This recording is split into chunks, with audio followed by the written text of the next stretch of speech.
live. Hello to all my guys, gals, and non-binary pals of audio podcast land, and welcome to an exciting episode of the Bi-Conics wrestling podcast, where four random dudes on the internet decide to talk about wrestling and all things related to it. We're going to have some laughs. We're going to have some tears. There's going to be a little bit of arguing, but you know what? Just like the wrestling fandom, everybody is fickle. I am so excited to be bringing this project to you live, but of course, as always, I'm not alone in my endeavor. But before I get to my co-hosts, my name is Mikey. I am one of the Bi-Conic hosts. You can follow me all over the internet, Pop Culture Geek. You can also follow us at Vibe Tribe Productions, where we have a plethora of projects going on, which is a lot. But if you haven't already, make sure you give us a like and follow to stay up to date on everything that we got going on.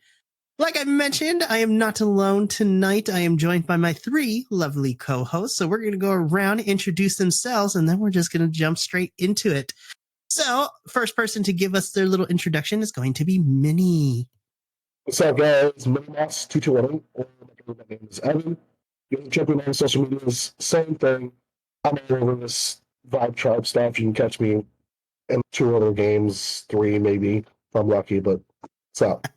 Love to see it. Next person up is JVL. Hi, I'm John Van Luling. I am also in part of the Vibe Tribe Productions here in the Call of the Deep podcast, but I also have been watching wrestling for a long time, and I'm glad to be here. You can check me out on Negative H13 or the JV Lexicon and all the socials, or just leave me the hell alone because I'm old and I'm just crotchety. We love it. And of course, last but certainly not least is John. That was amazing. Do you have any socials you want to plug? No, leave me the fuck alone. My name's John Crosswaite. I'm a voice actor and theater teacher up here in Northern California. You can type in John Crosswaite and find me on socials and miscellany. I am on a handful of podcasts here at the D&D Vibe Tribe, and a lot of things coming up in the following year. So check those out. And I watched a lot of wrestling when I was a kid. So I was lucky. I was born in 83, so I was like 4, 5, 6 at the peak of the late 80s Hulk Hogan madness and tag teams and stuff like that. Don't judge me, I watched a lot of WCW in the 90s. That was my thing, and then the Attitude Era won me over, and I was hitting people with chairs and improv shows when I was in high school. So I watched a lot of wrestling. Say what? You too?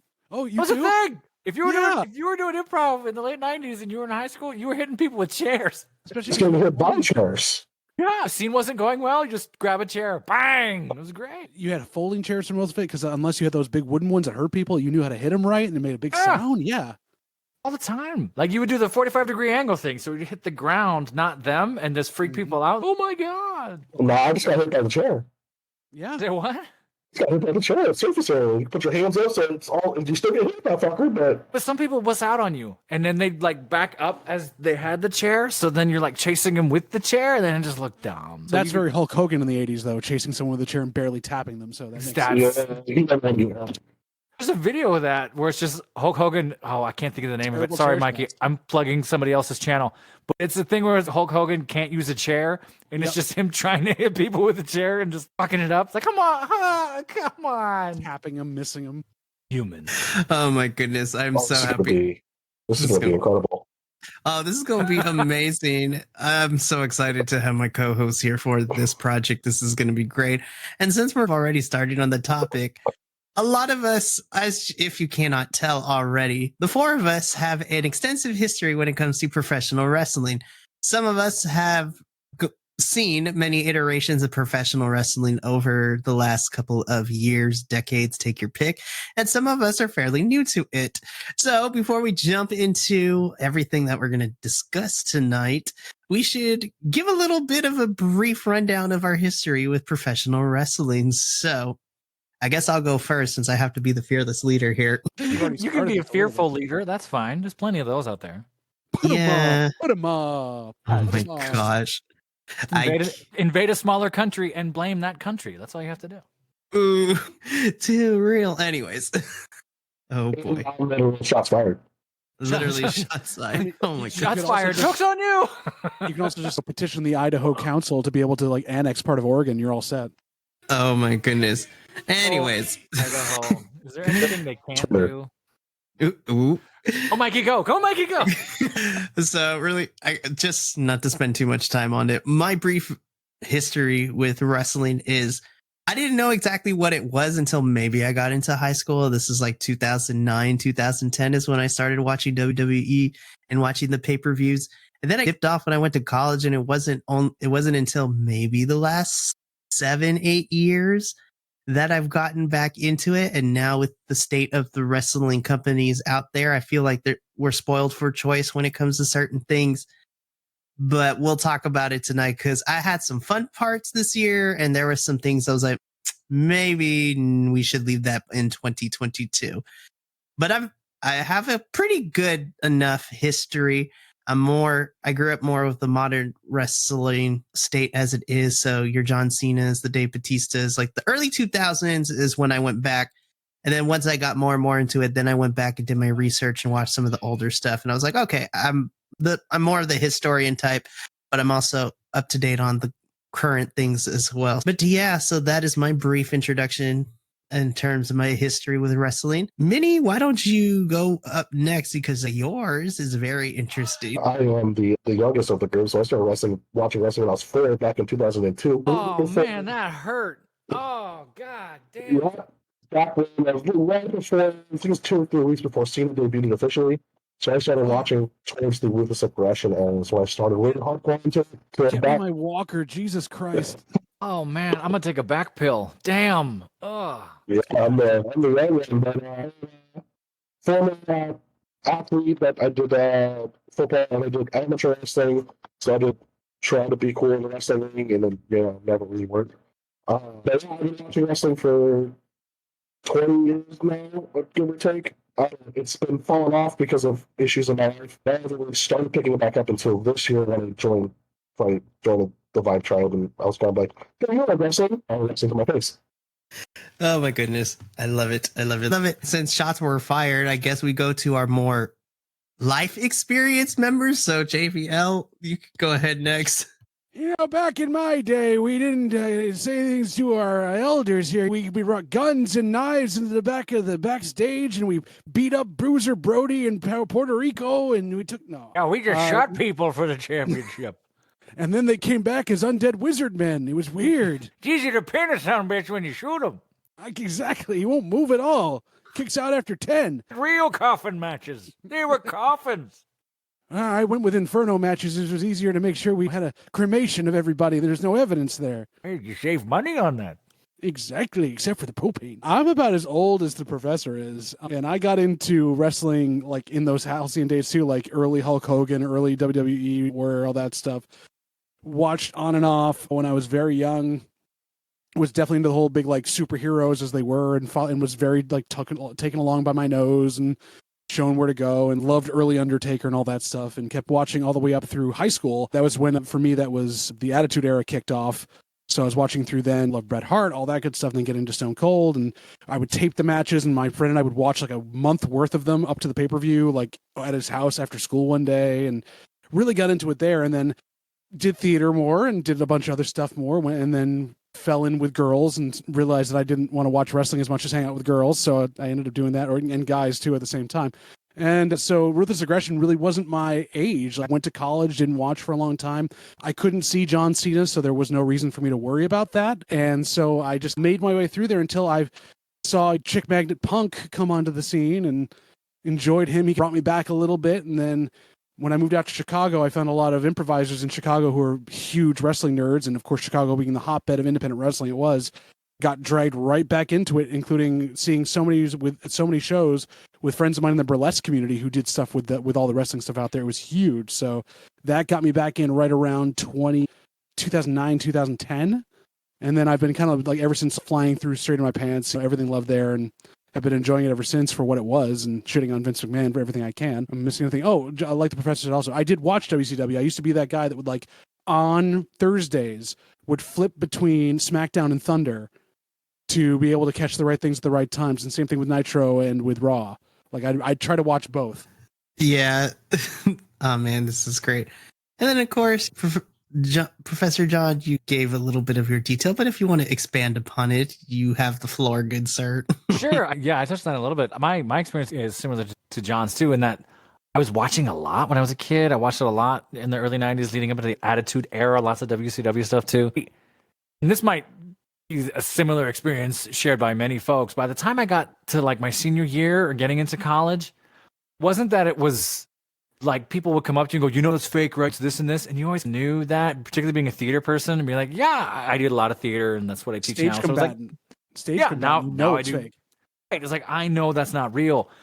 There was just some of the sparkle that was taken out of it by the way that people treated me and the way I was pushed around and whatnot. I didn't have a community that all watched it with me that was kind of went, whatever.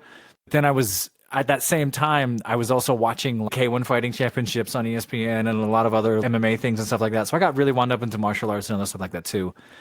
Not that they butt heads, but in the early 2000s, that was definitely like, there was points of contention there. That's a whole other episode we could talk about. But yeah, women who are the bane of the earth, I started hanging out with girls and then stopped watching TV for years and doing theater and whatnot, and came back to wrestling. Theater brought me back to wrestling. There's a handful of plays out there written about pro wrestling and a lot of wrestlers who started doing good movies, not old shitty, like actual decent films and things like that. So as an art, I have a lot more respect for it now that I've met wrestlers and seen wrestlers.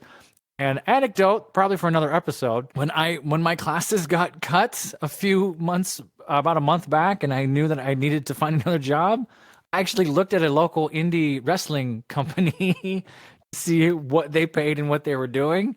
And I'm still kind of on the hook. That's $100 to get thrown through a table at a casino. I don't hate that. Like, I might sign up for that. As long as he carpools, you have to pay for gas, and then you're losing $100 every night. That's true too. It's 45 minutes away, so I might just break even. So yeah, I remember the Undertaker and Shawn Michaels being the kings of the world. I remember the Attitude Era very vividly. I remember The Rock being terrible, and then The Rock being cool, and then The Rock being terrible again, and then The Rock turning into the fucking Rock. I remember that whole arc, and how they tried to put over Ken Shamrock and it didn't work because Ken's a little crazy. Things like that. Just a little crazy. I can't tell Ken Shamrock stories because he'll find me. He'll hurt me. But I have those stories for off the air. But I'll ramble. I'm rambling. Are you a rabbit? Oh my God. No.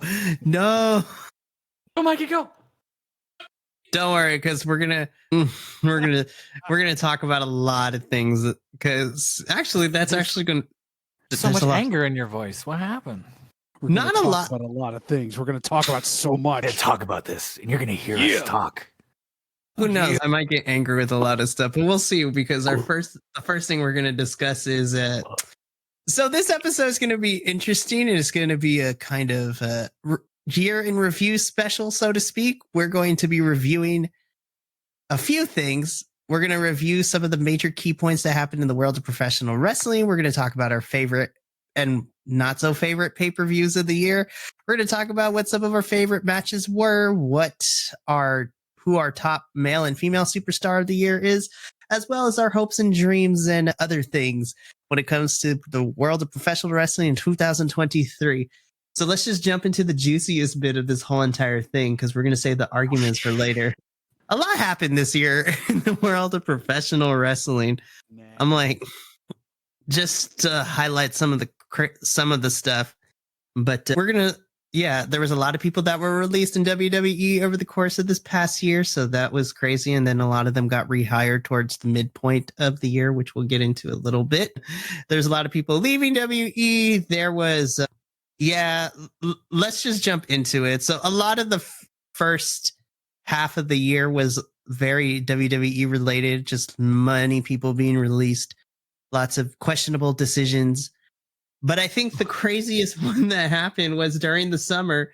I wake up one morning to find out that Vincent Kennedy McMahon retires as the CEO of WWE and is no longer in charge. And for me, that was the biggest story that had happened in the world of professional wrestling up to that point.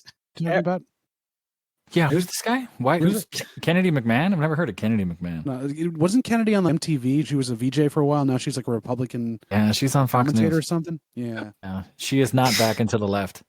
No. As you can tell, me and the co-host don't think too highly of Vince McMahon. And of course not. I've been spending 30 years hating Vince McMahon. It's hard to be proud of him now. That's almost because of entire personalities hating Vince McMahon. I know. Oh my goodness. Go ahead. I was just going to say, when I woke up in the middle of June to find out that he retired, at first I was like, this has got to be an angle. I was like, there's no way this is actually happening. And then once All the news outlets started to report it. And then once the New York Times published the article, I was like, holy shit, this is actually really happening. I was like, what is going down? Because I want to say, and there's other wrestling nerds who know better, maybe you guys do too, that the Vince retiring angle or the Vince handing it over angle came up every few months for a while. Like if From back now. It's happening again. That's just a trope of I'm going to hand this off to, or I'm just like that's always been underneath stuff since Vince, because Vince has bad writers and horrible ideas. It's also hugely carny of him. It makes complete sense he would do it. That's exactly what I was going to say. It's like Vince has to be the head of the carnival. And what sucks is treating it like a carnival. It's just the whole thing as an art now would be the big meta take. But the early this year, WWE was best to watch. Yeah, the first half of the year was horrible. Say the first half of that, Minnie? I missed the first half of what you said. Yeah, your mic didn't pick that up. Oh, that's dumb. Okay. I said the first half of 2022 was not the greatest for WWE for terms of normal weekly television. Yeah, when you couple that with the many releases. Want a list? I found a list. Okay, Yeah, please, yes. me too. So here we go. So WWE releases 2022. Every WWE star fired. I'm going to try and rapid fire this. This is going to be crazy. Do it. Andy Rose, December 14th. NXT wrestlers, November 1st. Bodie Sloan, Erica Yan, Damaris Griffin, Rufang. Nigel McGuinness, October 7th. Jimmy Smith, October 7th. Jeff Jarrett, August 21st. NXT UK. Looks like everybody's gone. Everybody can catch 30 these names there. papers. Oh my gosh, those. We'll go into that in a little bit. Troy Donovan back in June. Ooh, NXT twice. So Dexter Loomis, Malcolm Bivens, Dakota Kai, Harlan, Ellen Devine, Draco Anthony, Vish Khan. Oh, all these names. Some of these names I know, even though I didn't watch a lot in the first half of the year. Kushida back in April. Nash Carter back in April. Cesaro. Oh, Cesaro. I know Cesario. Sorry, I'm trying to read fast. Cesario Dawson? I was like, wait. That guy's wrestling now? Mojo, Gabe Sapolsky. Going back to, William Regal. Who? Ridiculous. Who? Huh? We'll talk about that in a little bit. and then there's just a whole chunk of quote unquote coaches and managers. Road Dogg, Jesse James, Timothy Thatcher, Danny Burch, but Becky he's back. Suzuki. Some of these folks are back, from my understanding too. Yeah. Cat Scott Armstrong, George Carroll, Christopher Guy. That's got to be, I don't know, at least 50 names. NXT one's huge. I'm not reading all those. There's like 30 names in this list. And it's like, they're all a lot gone. of those weren't even ones that were like on TV either. They were let go because they did the 6-month like contract didn't go anywhere. And like, no, we're not spending any money on you because you're not getting on TV. But yeah, there was a lot of names that you read too. I was super baffled. Like, my man Samoa Joe got fired, then he got rehired, and then he got fired again. I want to say Samoa Joe's debut was ECW, right? Was Samoa Joe an ECW guy? Is he always a WC? ROH, Pro Wrestling Guerrilla, and then he did Impact for a while with AJ Styles. He was on TNA, yeah, formerly known as TNA. Okay, get my plot lines right. Jojo. Oh my goodness. Yeah, the first half underneath the rule of Vincent Kennedy McMahon was not the greatest. And then when he retired, and the reason why is because he used company funds as hush money for the multiple illicit, do I want to say alleged? Yeah, we'll have to, for the protection of this podcast, allegedly having lots of affairs with multiple women and using company funds allegedly using company funds as hush money. And then what got him is they literally Al Caponed him. He didn't report it using those funds. And so that's how he got booted out of power. Come on, bad guys, pay your taxes. Come on. I still have my little conspiracy theory that I think Triple H and Stephanie had all this dirt and they did this on purpose. No one's going to admit to it, but that's my little conspiracy hat. I feel like they played a part in leaking allegedly the information. I wouldn't be surprised. Vince has so many enemies, it could have been any fucking buddy. Like, it was a matter of time before someone was finally like, here's the file on Vince. Somebody turn it over to the board. Somebody check the numbers twice. Oh, look, there's a mistake. Please, someone had to have done that. But it was Vince Russo. It's Vince Russo. Guys, You guys want to read my magazine? Yeah, Vince. It was Jim Russo. Cornette, just for the hell. Jim Cornette. Oh, Jim Cornette. Sorry, tangent. I really want to like Jim Cornette, but Jim Cornette is just such a tool sometimes. I'm like, Don't like Jim Cornette. Do never like Jim Cornette. No. no, but I want to, but then all of a sudden it's like, you're a racist. Fuck, why do you do that, Jim Cornette? You're a misogynist. Damn it, Jim Cornette. You gotta do that. Yeah. But yeah, when that happened, and then it wasn't even, and then the weeks later, they announced that Stephanie and Nick Khan were going to be co-CEOs. I'm like, okay, cool. And then Triple H was in charge of creative. I'm like, say what now? Who? Triple H, Hunter. Oh, my bad. Paul Levesque. Paul Levesque. Oh, Terrorizing. Yep. the guy with the ponytail. Yeah. Right. Yeah. The one that's really big with, I think Motorhead likes him a lot. His Lemmy Motorhead stories are incredible. If you have not heard those, by the way. Especially because he's a teetotaler and he's hanging out with Lennon. Come on. It's clean-shaven dude from Connecticut, and he has freaking Lemmy Kilmister stories. Wait, what? He's from New Hampshire. He's actually from New Hampshire. Even more posh. Wow. I know. Wow. Have you seen his first character? Shit. I remember. That's Paul Levesque. I am British fancy white guy. Jean-Paul Oh. Levesque and William Regal. Oh, I play lacrosse. Get the fuck out. There you wear an ascot to the ring. And Oh only my an ascot. gosh, I forgot about that. Ah, that's what It's he actually was pronounced known for. Ashram. Oh my gosh. It was It was better than stunning Steve Austin. No, Johnny Steve Austin was awesome. Paul Levesque was a good character at this. It was not for Triple H, but Paul Levesque came out about 4 or 5 years earlier. He would have been one of the Hollywood Blondes, and that would have been a faction that could have changed wrestling forever. That It would have Did been. as a two-man power trip. It did. It changed everything. dye Shawn Michaels hair blonde, throw him in there. Oh my god! oh my gosh. Dude. You add in Ric Flair. There is an alternate timeline where there's a whole lot of Hollywood asshole wrestlers, and it would be really good. Put Flair in as the manager and make them all the new Fabulous Freebirds, and you're all set. There it Oh is. my god. There it is. There it is. That would have been worse than the NWO. I mean, Everything was worse than the NWO. You're not right. Like, just out of pure power. Sorry, we're on a tangent, but I'm going the to share this with you. There's a vintage store here in town. I have this photo to back it up, but this podcast, so the medium doesn't translate. There is an original NWO T-shirt for sale at this vintage store, $150. I'd still pick it up. It's really hard not to, but and it's cool. It's one of the cool ones, and I'm like, oh man, it's like a 1997 one. What is this? Anyway, I digress. You probably can make it at your house for 10. I could probably just do the screen graph thing Exactly. myself. Just do it. Oh my goodness. But yeah, that was probably the highlight of the summer in terms of the news, because that was everything. I was like, what is happening? And watching all the wrestling like YouTube channels having to they're in the middle of a party or something. Like no one expected this. All of a sudden we have to do a drunk interview with ourselves about what the hell just fucking happened. I've seen a few of those videos too. I think when you want, I'm trying to be articulate and not sound like a total idiot. This Vince McMahon handing down the reins thing, like we talked about however months I need to do it. I wonder how much of it is behind the scenes turmoil. I'm going to phase myself out or find myself a way out or do one last match or whatever. Because John will remember this because he's as old as I am. There was a whole arc like this when The Affair came out and Linda McMahon divorced him and the daughter and Stephanie was mixed up in it. That's 98, 99, 2000. Like they ran that for 3 months where it was like, this is losing an empire. Linda's going to take over. There's a settlement in the thing. Which Didn't it end with Vince in a match against his wife? Not his wife. No, she was sitting in a chair watching, and it was him and Steph. And Steph had a lead pipe and was beating the crap out of him, but ended up losing because Vince beat the crap out of her, which led to WrestleMania 2000, where it was the Four Corners McMahon match.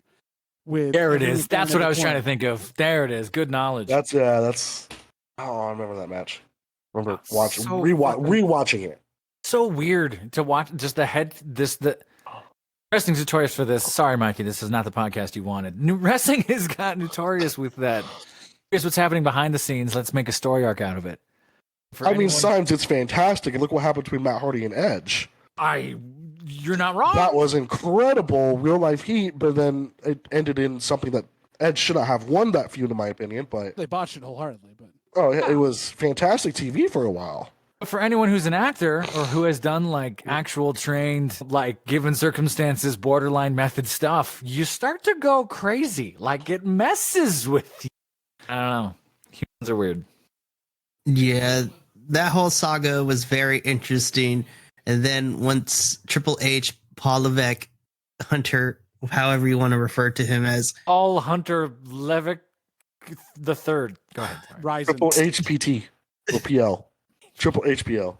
Triple H H, Triple HP. Wasn't Papa he part of the APA? Papa Levesque, whatever you want to call him. Once he took over the reins, I was just like, I still have my issues. It is the end of the year. I think SmackDown has improved. Raw started off pretty good, but now it's just boring at the moment. I was just like, The TV is a lot better than it was 6 months ago. Oh, for sure. Look at the damage control Hunter had to come in there and do, and be like, okay, No, they're on SmackDown right now. Oh, sorry, it's damage curtail, but still, it's Curtail. curtail. Yeah, But yeah, Well, I need to get. I've had a hard time watching some of them because I can't get into them. I'm gonna be totally honest. The last few months, like I'll go to watch and be like, but I'm trying. I'm really fighting through and trying, and I'm giving Hunter the benefit of the doubt. if I'm being honest, between all three brands, while I do a lot of the talent, if you're only going to pick one, I definitely recommend SmackDown. Though I do hope they shake things up over there because we're running into the same problem that we're having with Raw. But SmackDown to me is more fun and has more better storylines, in my opinion. We're about to get our once a year John Cena match. Bro, that oof. how could tell that though? There was nothing on that screen. It popped up. You can hear him talking. He said he was going to be there. I just don't know if we'll see him or not. You may not. I'm pretty sure you haven't because I've never seen him before in my life. Oh no, my I'm just gosh. going to wait for him to come out and go big team. And then Oh do my god. Stupid the 5 moves of death or something. The fist. 5 of moves death. of doom. 5 minutes of doom, man. Excuse Oh me, my sir. goodness. Are you colorblind? No, I just can't see John Cena, and then just get picked up and then thrown through an invisible wall. And then you're getting AA'd and 5 knuckle shuffled. Oh my I love god. how they changed the name from FU to AA, but they never changed the 5 knuckle shuffle. I don't know, man. But honestly, I'm pretty excited for that match. Honestly, if I'm being completely honest, the Bloodline storyline with Sami Zayn has probably been the best storyline to come out of this year for me personally. He's saying MVP. How you feeling? Pretty oozy? Yes, bro. Oh, that was the funniest line I've ever When seen. that Watching happened- everybody break character. That for me was the best, having been a performer in those things. Like when you have to hold in that in front of that many people and you can't because Bro. someone's just brilliant enough, and the truth of it is even more brilliant. I was like, yes, Sami Zayn is a national treasure. We must protect him at all costs. And it, Canadian. Love America. All of that care was if he's just revoked. Canadian. protect him at all costs because I love Sami Zayn, and it has been a joy watching the Usos and Roman and Solo try not to break character every single week. I like the fact that Solo's bringing back Maga's moveset Bro, that's with the so cement good. spike, and I'm gonna ram my ass into your face at full speed from while you're sitting on the floor. I will say, Solo's cannonball like that looks a lot more like Mick Foley than it is Rikishi, though. Or Umaga. That's true. I have to do my research. And honestly, I like Solo's cannonballs, but there's one particular wrestler I think has the best cannonballs to me, and that's Brody King. But we'll talk about that later. That's because he's a giant howitzer of a cannon. Like it's almost 400-pound man doing that. We'll talk about that later. go, Mikey, go, Mikey, go. Wait. I just want to throw this in there quick. Because you brought up Brody King, did you see the meme that came out recently where they're talking about like doctors invented anesthesia in 1895, 1894? It's just Brody King choking some guy on the side of the ring. Bro, that image will forever live in my mind when he choked out Darby Allin. I was like, bro, that was intense. But honestly, side note, watching Brody Key's interview with Renee Paquette and just like how Julia Hart came to be involved with the House of Black and him being surprised how this sweet, dainty little girl is like, yeah, what is this like? What do you want your theme to be? It's like, I like 9 Inch Nails and whatnot. And Brody King say, what? It's like this sweet cheerleading, like blonde girl. She's like, yeah, 9 Inch Nails, all that stuff. Brody King I love him as a human being. He's great. I like Brody King. But yeah, Vince retiring was a highlight, and then everything died down. It's okay. Things settled down. And then we get to September 2022. What the wrestling community is referring to as Brawl Out 2022, bro. So for a little bit of context, for those of you who forgot or weren't paying attention. So this takes place behind the scenes in the locker room after AEW's All Out pay-per-view over Labor Day weekend 2022. So this past September. At this point, just to give a little bit of context with the people involved, the Elite, which is made up of wrestlers Kenny Omega and the tag team of the Young Bucks, were crowned the inaugural Trios champions, defeating Hangman Page and the Dark Order. And then the other person that was involved in this is the returning CM Punk, who also returned to wrestling this year. What a year what a year it has been for Punk. So he returned at the beginning of the year, or towards the beginning of, whatever. The point being is he beat Jon Moxley to become AEW champion. And then during the scrum, CM Punk just puts people on blast during the media scrum. And then we come to find out later that the Elite and the Bucks didn't take too kindly. And then a fight broke out backstage between these 4 wrestlers and producer Ace Steel. And then there was a dog involved as well. It was... There's a dog involved in this? Oh, yeah. Oh, I've heard everything you said up until now until there was a dog involved. Phil's dog either bit somebody or got kicked, and then like Ace Steel bit somebody because of it, and there were chairs being thrown. Yeah. You sicked a dog on somebody? No, the dog was kicked by someone involved, supposedly. It was kicked by one of the people involved in the brawl, and then because of that, Ace Steel decided that set off Punk, and then Punk went nuts. And you don't kick his dog, but there's so much he said in this respect for a lot of it that I don't even know. There's still stuff that doesn't make sense. That all that came out, it's very Carney-esque still, and they're all gonna kick a dog. Who kicked a dog? We don't know, but we do know that Ace Steel bit Kenny Omega. Yeah, this was the most bonkers thing that I had heard. I was just like. And man, like as soon as this happened, I'm like, this has happened Sunday. And of course it's Labor Day on Monday. So I'm sitting there on Monday. I was like, I'm very interested to see what happens on Dynamite because of all this.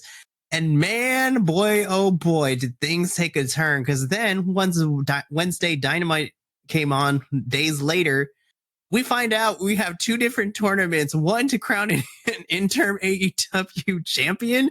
And then we have a tournament to get new trios champions. So we get through the next couple of weeks where Jon Moxley ends up becoming AEW champion. Poor man. He was supposed to go on vacation and then he stuck around because of everything that happened. And then Death Triangle? Yeah, Death Triangle became the trios champions. Yep. We'll talk about it later, but I'm getting tired of this best of 7 series. I was like, why? Why are we doing this? Because like Sheamus and Cesaro did it and it worked. But like the first couple matches were cool, but now it's just like, we already know that they already showed their hand that Kenny and the Bucks are going to win the titles back, and then they're going to enter a feud with House of Black. They visually told us that on TV. I was like, what is happening? Here's the other part of it, though. From what I was hearing from a couple other places, they literally condensed 6 months worth of storytelling because of people being out for both brawl out and injury to 6 weeks. They are trying to fit this in as quick as possible, get it over with, be done with it, which this was supposed to be the entire year. Get it done before the end of the year so the House of Black can wreck house, which I am all here for. Give me Malachi Black in my veins every day of the week. House of Black is great, but I was just like, I feel bad for Death Triangle and this whole thing, man. Like, I really do. They have a bastard on their team who likes to hit people with a mini hammer. Poor Pac, who is resorting to the ring bell hammer as a weapon of choice to be mini Triple H. I only know bits and pieces of this plot line. There's a dog and a mini hammer? It's lowercase h. It's lowercase h.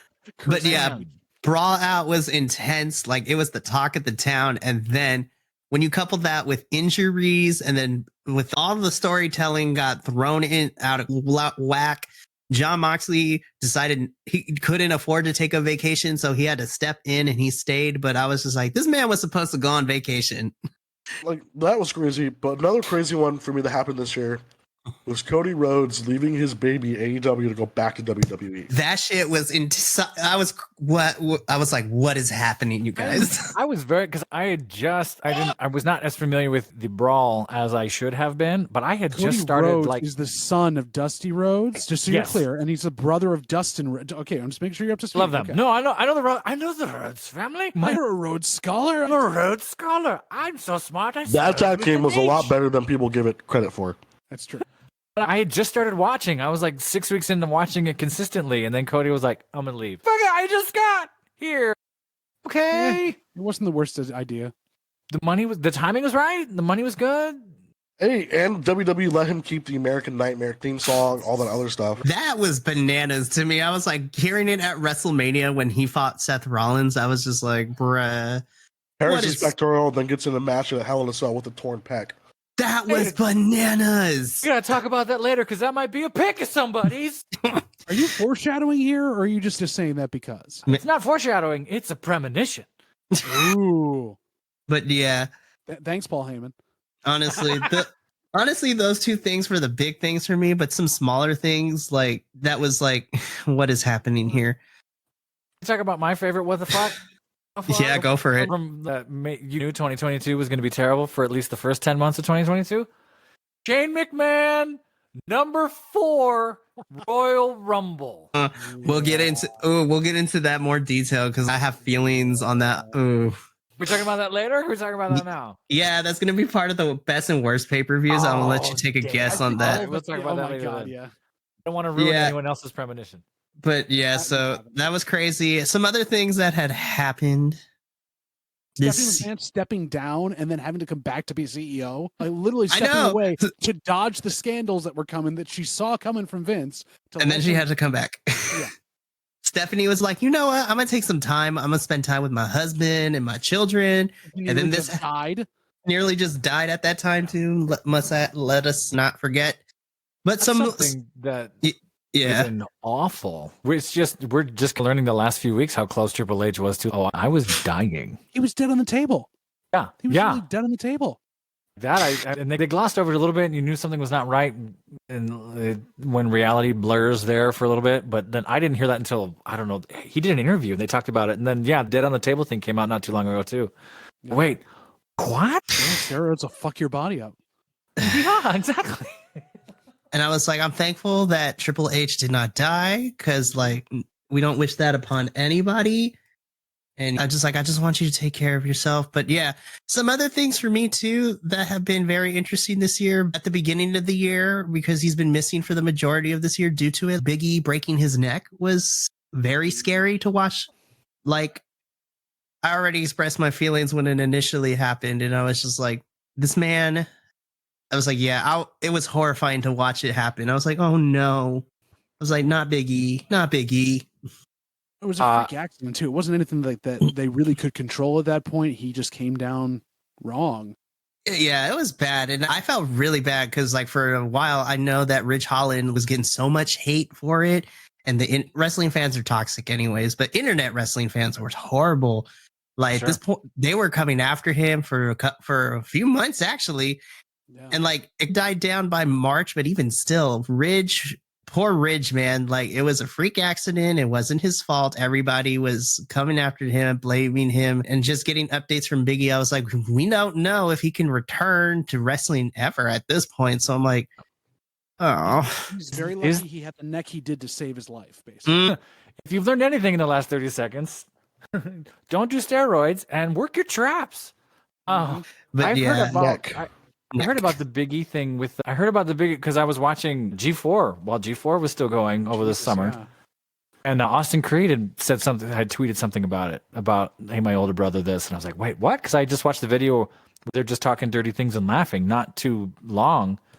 And all of a sudden it was like, as for Big E, I just heard this. I'm heading to the emergency room. I was like, wait, what? Because I was loosely watching wrestling at the time. That shit's horrifying. Yeah, it was crazy. And yeah, that whole thing was crazy. And then I don't know if anyone really wants to talk about it. This might get us in trouble, but like we also had some returns this year in the world of wrestling that I wasn't expecting. Like the more recent ones, former WWE Paige, aka Saraya, however you want to call it. She returned to in-ring action after 5 years. However you feel about her relationship with her boyfriend, fiance, whatever you want to call that thing aside, I'm happy to see her get back in the ring because I remember how excited I was when Daniel Bryan came back and Edge came back from a neck injury. And then when Roman Reigns came back from his leukemia diagnosis, like I was happy to see it. You could still tell she was rusty, but I'm happy to see her finally back in the ring, which is what she really wanted to do for so long. Stem cells will do a lot of good things, you guys, just FYI.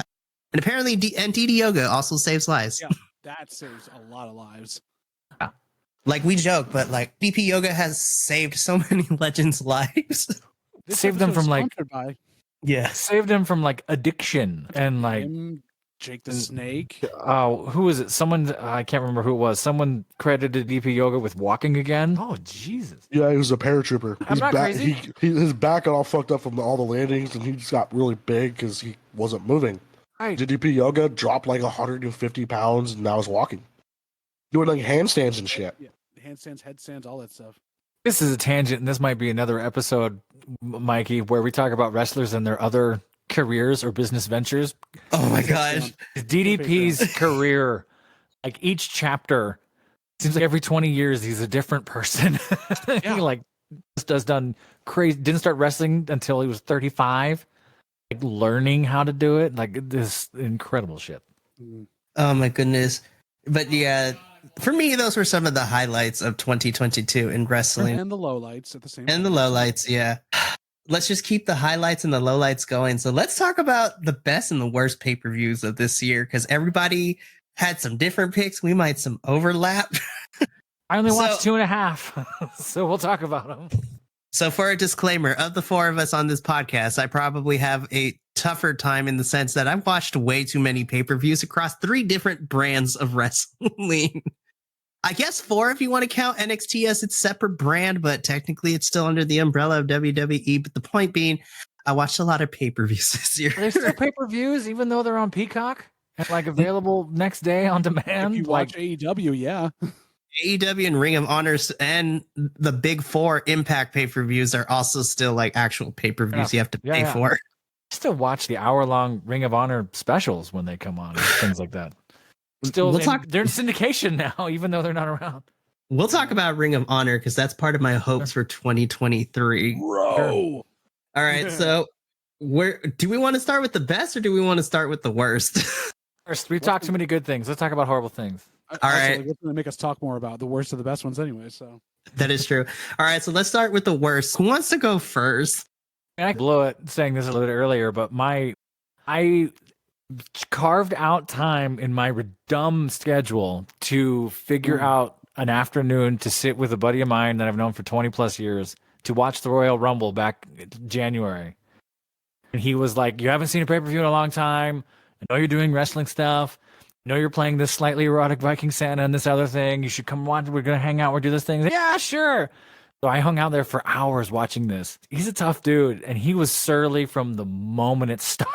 And I wasn't asking questions necessarily, but I was definitely like, yeah, this doesn't feel right, does it? Oh, look, Brock's here. And you hear him like, oh, God damn it. The worst part is he wasn't wrong on the fact like that pay-per-view is like usually 100%, even if it's bad, you watch it and it's fun. And that's what I remembered from growing up, being like, the Royal Rumble's the fun one. It kicks off the year. It feels good. There's all kinds of crazy shit. Yeah, you can't mess it up. You can't get this wrong. Yes, you can. If and Shane there was McMahon books it. Shane McMahon thing is where I spilled my drink. I was okay. I was buying into, all right, fine. I'm just watching a living comic book, whatever. And then Shane at number 4, even I was like, what? Okay, Why? so let's just go over the entire card because just really quickly, we'll focus on the Rumble matches because that's my biggest problem. And if it's not clear, Royal Rumble 2022 is also my worst pay-per-view of the year. Mine. Hey, we're all on the same. Me too. Okay, so we're all on the same page. We clean sweep the fucking thing. Let's go. Royal Rumble 2022. All 4 of us have picked as the worst pay-per-view, but let's go into the reasons why it was my worst one, as well as I want to hear from all of you. So we opened the pay-per-view with Seth versus Roman, which ends in a DQ. I was like, why? I was like, they booked themselves in a corner at this point. You don't want Roman to lose, but Seth is still on a hot streak. Well, and every time Seth is in a good match, he has to be booked for a DQ, even in a Hell in a Cell match. So we don't talk about the Hell in the Cell match. It led to this. That is true. We don't talk. That still by far is the worst match of the modern era for me. Bray Wyatt versus Seth in that Hell in a Cell. That was god awful. We don't speak of that match. Seth Rollins doesn't speak of it either.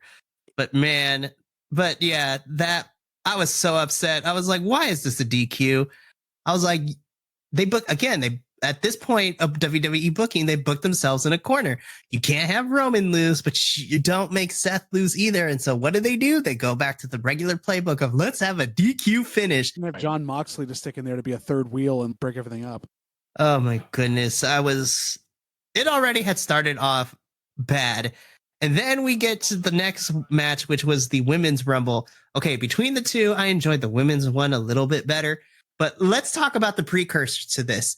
You had multiple releases a couple months prior, like towards the tail end of 2021 leading into the Rumble. And then Vincent Kennedy McMahon was like, oh, dang, we don't have enough women. So and this is what I hated leading into both Rumbles. I hate when they have to because they want to get eyes to watch this stupid thing. But I was like, I don't like it when they tell us like who's going to be in the Rumble. I was just like, why are you spoiling all the surprises? So, okay, granted, they didn't spoil that Ronda was returning. I was like, whatever. Okay, cool. Sure. I was pissed. Like, I was a casual fan. I hadn't watched it in a while. I got to be careful how I say this. I almost said something that would have gotten me in trouble. I will say that I do not like Ronda Rousey. No. So that was where the friend of mine I was watching with was also rather upset too. Like, why are you here? You don't want to be here. What are you doing? Anyway, sorry, Mikey. Making money. I don't fault anyone for making money. It's also like if you're just going to hold other people, I don't know. These fucking humans. You're not Brock Lesnar, even though you're booked like Brock Lesnar. You're not Brock Lesnar. And even with Brock Lesnar, you don't want Brock Lesnar there. Like he did your one thing the year before where Brock ran through half the field, which was actually freaking funny. You've done that now. You can't do it again. It's even when Brock did it, it felt half-assed. It felt half-assed, but it just felt contrived. And then that was my opinion. Not watching like Chris Benoit do it and get down to the final two. But yeah, honestly, the women's to me was a little bit more fun, but I was just like, there was just a lot going on because of all the releases and how thin the women's roster was. And spoiling all the people were there. Well, the best part. Go ahead. I just was wondering, was that the one where Mickie James came back? They actually allowed her to show off the okay. That's the only good thing for that entire pay-per-view. Let's talk about that because there were two great moments in that match for me personally. That part was freaking interesting. The fact that, what was it, not even a couple months ago, that whole trash bag incident when Mickie James got let go by WWE and they threw all her stuff in a trash bag and Mickie put WWE on blast for that. And then at this point, she was in Impact and she had just won the Impact Knockouts title, which is their women's title.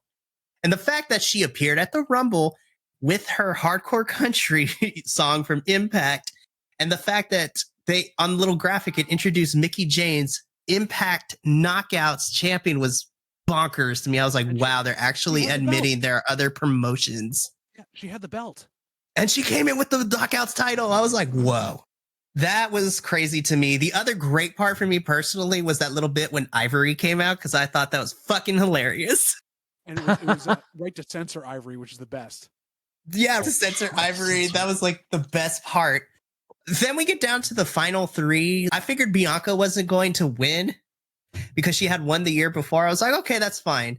And honestly, at that point, I was like, you know what? I'm okay if Charlotte wins. I have my personal issues. Yeah. But yeah, no, Ronda won. I was like, okay, whatever. But here's what I'll say on my part of this. I was happier at the time that Ronda won over Charlotte. I did not want Charlotte to win another one. She didn't need it. She needed to prove that she could actually be in a storyline that didn't involve her chasing the title because she has no worth otherwise other than basically being her father. And that continues to this point where I've been happy she hasn't been on TV all year. Not because she's a bad wrestler, not because the character doesn't really work. It's just that whenever they book her, there's no substance. She can't hold any attention other than if she's after or holding a title. And that speaks so big about the fact that she doesn't know what to do. Oh my goodness. But yeah, I was like, whatever. And then there were so many missed opportunities too, like, cause just of the craziness of it. Like, you had Cameron come back and then Naomi comes in afterwards. I was like, you couldn't have let them be in the ring a little bit longer than that. Like, where's our Funkadactyl reunion? Come on. They didn't have Brodus Clay. I was just like, get the They didn't have girls Brodus back. Clay and And then there was also another missed opportunity too, because Sarah Logan came back for the Rumble and they didn't let her. There was no time for her and Liv to have some sort of interaction. The women's match was like missed opportunity is the key word that came from it, because there was some good stuff that they could have did. WWE didn't do that. They dropped the ball. Also, just really quickly, I might piss off a lot of the current WWE fans, but we don't need the Bella Twins to come back. I'm just saying, that's just me personally. Like, nothing against them personally, but I never found them entertaining in WWE. Like, oh no, man, I don't want to hear another Brimo. I'm gonna rip my fucking ears off. How long had they been out by the time they put them back in? not long enough. I'm just kidding. Really? I'm trying to. He had been out for a while. Yeah. That's what I was trying to remember. I think Nikki had been like fully retired for about a year because of her neck. Okay. I believe. Because she was But- the last one she yeah. was in was the last Rumble. And that was about it. And I'm just like, yeah. It was the women's one was missed opportunity, but that Ronda was like, whatever, but it didn't piss me off. And then the rest of the card was okay. Like, we knew Doudrop wasn't beating Becky for the women's title like that. And I hate it because I'm like, Doudrop, which I still hate the name. That's what I was gonna say. Why is Doudrop's name Doudrop? Because of copyrights, because WWE can't monetize off of Piper Niven. I was like, whatever. Or Viper. Or Viper. I was sitting there with my buddy and I was like, that's her name? He was like, that's Piper. And I was like, Doudrop. oh, yeah. Doudrop Wait. is so stupid. What the fuck? Like who? But it's spelled like DOU drop? Like When she came to regular USAWE, I got happy, and then I should have remembered that I should have not been happy because of how at that time she was being booked, because she ended up being like pretty much valet for Eva Marie of all people. she's still Doudrop? I'm looking this up now. She's still Doudrop. She hasn't been on TV in quite some time, That's a shame. which I'm She's- hoping she comes back. Great. Yeah. Her, what was it? The last match that I saw her before she came over to the United States was her versus Kaylee Ray for the NXT women's title in that Fall Count Anywhere match where they fought in the ring. They went backstage. Piper Niven jumped off of like barricades and they were killing each other. That was such a good match. Let's listen to this. Right then it was Piper Niven versus Kaylee Ray. Now it's Doudrop versus Alba Fire. Yeah, that part is just whatever. What the fuck? He hasn't wrestled in 5 months. Yeah. She's been off literally since I think her and Nikki Ash broke up. He's Yeah, in the that- DLC for WWE 2K22. All right, that's something. Mhm. Well, they got to pay her a little bit. She's still on contract. Yeah, but That's a shame. I'm hoping she comes back to TV soon. But yeah, so we knew Becky wasn't losing that title. She'll be in the Rumble. I think she'll be in the Rumble. Yeah, I hope so. Do we have to watch the Rumble? Do we I'm have going to. I want to actually. All With right. the returns that have just happened in the women's division, and especially one of my Sure. favorites who just came back recently in the last 2 weeks, I'm watching the women's Rumble. I'm going to be very happy about the women's Rumble. The No, I mean women's- as a whole. I didn't mean just the women's. We can talk about that another time. What we're Yeah, we'll figure something out. But yeah, so I'm going to have to because I'm going to the pay-per-view after it, so I want to see where it goes. that's right. Okay, we'll talk about that later. Yeah, you're going to Elimination Chamber, so that's gonna be fun. But yeah, so after that, I figured Bobby wasn't gonna lose the title to Brock either. And it was what it was. I will say I was highly entertained by Edge and Beth versus Miz and Maurice. That was actually a really entertaining match. Yeah.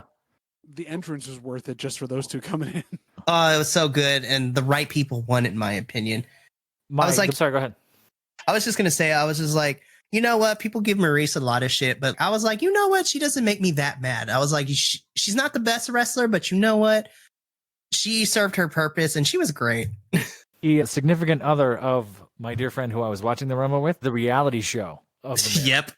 And she's a huge fan of it and adores them and watched that whole match with us and then was like, that was great. And then leaves the room like she was done. I was- But honestly that's what the surprised match how served its purpose for. I was honestly surprised how much Maurice did. 'Cause Yeah, she me really has not too. wrestled in a That's what I while. was hearing. That was my reintroduction after wrestling for a while. Oh, wow. There's some great. It was awesome. But then we're just going to briefly talk about it. The men's rumble. That was the most boring rumble for the men ever. I was so bored. And also a lot of missed opportunities there. There were definitely pairings they could have worked with and done stuff with. And Kofi had his own botch that he couldn't come back from. And it was just bad. I think Johnny Knoxville was eliminated way too soon. I love Johnny Knoxville. Yeah. His whole stick there for those couple bucks was awesome. I love Johnny Knoxville. There was a lot of missed opportunities for pairings for like history, but I was also baffled. I was like, there are no men NXT. I was like, now, granted, there's very few men in NXT you could have put. I was like, you could have put in, I don't know, even if you got to just have a showcase. I was like, Carmelo Hayes, like Cameron Grimes. I was like, they didn't want to deal with the puns of Men NXT. Or is that just your fantasy, Mikey? I can't tell. We'll talk. Fuck you. That's a website, menXT.com. Men NXT. Oh my God, I hate you. I recommend using .go and not putting that into the Google. Yeah, but like we talked about, Shane McMahon. On your NordVPN. Why? Yeah. Shane McMahon coming out was like I was so upset. I was just like, yo, why is Bad Bunny the actually only entertaining thing so far in this match? What the fuck? And then Shane goes wild to beat up people that he can't touch in years. And then it comes out afterwards that he's the one that booked the thing and tried to switch with Randy Orton on the actual night to be able to be one of the last two. Changing it like within an hour of start. Wasn't that the whole story? Like Trilla right before he went on with Randy. That's why the music was all screwed up. Right. I was like, what is happening? But then probably the moment that really made me mad is that number 30 Brock Lesnar comes out and then he fucking wins the Rumble. I was like, why are we doing this? Because Lesnar versus Reigns sells money. Tickets. It sells money? It sells money. It sells That's money. how tired of it we've been seeing. It sells money. Oh, did you hear, and you guys might know more than me, and I'd heard this rumor a few times, and I'm paraphrasing, that the original slotted winner was going to be Matt Riddle? I would have been okay with that, honestly. Oh, I'm trying to find my sources now that we're talking about it, which is bad podcasting. I'm trying to pull it up now. I heard one was someone who exposed something on Reddit that was like a photo of a rough draft of a thing that they were like, this could be the Matt Riddle push that we want in this and this. And somehow Matt Riddle went from being first to like coming out 20th, like something ridiculous. He got in trouble for some drugs. You do stupid shit? Is that what happened? It was stupid shit. He was getting divorced at the same time because of doing stupid shit with other people. And then the drug thing hit at the same time. And then he also pissed off somebody else back. I think he was like going after Goldberg again backstage when he saw him. I would love to see Matt Riddle armbar the fuck out of Goldberg. Goldberg won't fight him. Yeah, Goldberg has stated. None of them should fight Matt Riddle. Matt Riddle actually hurt you. Matt Riddle and his SpongeBob attire at Clash at the Castle was so great. I'll try and do some digging and find the actual source of that. But I'd heard that, and now there's a big conspiracy about it. Was Matt Riddle for this, and they were gonna push that, and then it just got taken. Yeah, he shot himself in the foot. Yeah, but that whole Rumble was boring. I was irritated with the finish, and then it led to WrestleMania, which I knew where the end result was going to be. I was just like, whatever. But that is the worst pay-per-view. Well, I agree with Professor on this one. Like, it's so sad that's the worst one because this is usually a gimme. The Rumble match is made to make it easy to get back in and have fun, quick hits. You don't have to be caught up in a lot of storylines. This is starting the main one for WrestleMania. Like, it should be a slam dunk. How do you screw that up? And then what baffled me too, like I get it, like a lot of the legends for the men were old, but I was just like, there was no like spots. There was no legends. I was like, what is happening? Bad Bunny. And so it was more celebrities, which they're going to be doing more and more of now. Bad Bunny is entertaining as fuck every time he steps into the ring. I still think him and Damian versus Miz and Johnny Drip Drip, as he was going by back then, John Morrison. That match was actually a lot of fun. I'm pulling up the list right now. Who are the legends that were there? There weren't many. Not for the men, at least, but for the women's, like there were a couple. They're the ones like Melina returned after some time, and then that botched elimination was horrible. That was terrible. Kelly returned, but not back. I don't know. We had Michelle McCool, which is Lady Undertaker has to eliminate 18,000 people because she eliminated Mickey James. I was so mad. I was like, Sonya Deville at that time was a free agent, and then Cameron came back, and then we had Ivory, Brie Bella, Mickey James, Alicia Fox, Summer Rae, Sarah That was the first Logan. time she had been, Alicia Fox was let back in a building because she was still having like problems with being drunk all the time. Yeah, Summer Rae, Nikki Bella, Sarah Logan, Lita, Mighty Molly made a return. Didn't that set up the Becky Lynch? Yep, that set up Becky versus Lita, which honestly, that was a fun match when it led to that. Wasn't terrible. Wasn't terrible. I was like, Lita did have one botch, but you know what? I was so happy to see her back in the ring after. It wouldn't be a Lita match if there wasn't a botch. Lita was like the queen of botches and making it work and being awesome. Lita is amazing. But yeah, that is the worst pay-per-view of 2022, ladies and gentlemen. We all picked the same one. It was mid at best. Can I also say, I hope this year in this year's Rumble, if they do a legend spots, if we want a really old person, since he's gotten back in shape and having his last match, Ricky the Dragon Steamboat in the Rumble. Yes, bro. When I saw him and FTR had a match not too long ago, like teaming up, I was like, bro, this is amazing. Ricky, how old's Ricky now? Ricky's got to be, hang on, I'm going to the Google. 70s, A lot. That was the joke I was going to make. Isn't he 70? But he might actually be. He's close. He's 69. Nice. Yeah, he's right there. But yeah, I'm excited. It's great. Now that we took a shit on the Royal Rumble, let's talk about our favorite pay-per-views of the year. Now, I don't know if y'all want me to go first because I watched more pay-per-views than anybody realistically should. You're the host. You get to make the call. All right. Because since there's 4 of us, I want everybody to have their time. So I'm gonna keep mine briefly. So I'll go through my second and my third pick as my top 3. But surprisingly enough, my favorite pay-per-view this year was actually SummerSlam 2022. And that might pay-per-view this year, because if you said SummerSlam 2021 this year, that'd be hysterical. No. Well, I have to but SummerSlam 2022, which was this year's SummerSlam, honestly was my favorite pay-per-view of the year. It might be because I was watching it with some really good friends of mine and we had a good time. But honestly, the matches for that card was actually a real good time. Bianca versus Becky opening up match of the night for me. That was fire. And then the return, we had Bayley return. And then we had the call up of Io. And then we had the return of Dakota Kai at the end of the match. And then Becky got hurt and she still wrestled with the separated shoulder for like the rest of the match. So that was bananas. Associated with Seth Rollins gets a separated shoulder at all times. Finn Balor. So there was that one. Logan Paul, I hate to admit it, impressed the hell out of me in his match. It was the same. I was trying to remember so if that was the Logan Paul one. That was the Logan Paul one. I was upset how much I actually enjoyed that match. I'm upset at myself. Really? Is it worth watching? Really? It is for the spectacle of it, but you're going to hate yourself for doing it. Man, yeah. I don't know if I want to hate. I hate myself a lot right now. I don't know if I need to put anything. Oh, no. I don't know if I need to put anything else on that hate seesaw. You for you. If you want to pass that along, we'll all hate you for Can you. I hand my hatred of myself off to you guys? Exactly. Make yourself feel better and let somebody else deal with it. But yeah, Sure. So I hate myself for it. I was shocked that Bobby, because at this point, because they were pushing Austin Theory, and I was shocked that Bobby beat Theory to retain the title. I was like, what is happening? But I was pleasantly surprised. I felt, and this was just me, in hindsight, everything was fine, but the Mysterios versus Judgment Day was okay. I didn't think Dominic and Ray needed to win that, but that's just me. The pre-Subinic days. We'll talk about that later because Rhea Ripley. Oh, mommy. Listen, it was great. I still love that he keeps getting called Subinic now. It's just so much better. Bro, this past Monday had me dying of laughter. Mommy, it burns. And Damian Priest is like, I can't see it. Then Damian Priest is like, it could have been worse. It could have burned somewhere else. The porno stash. Like, when did he grow the porno stash?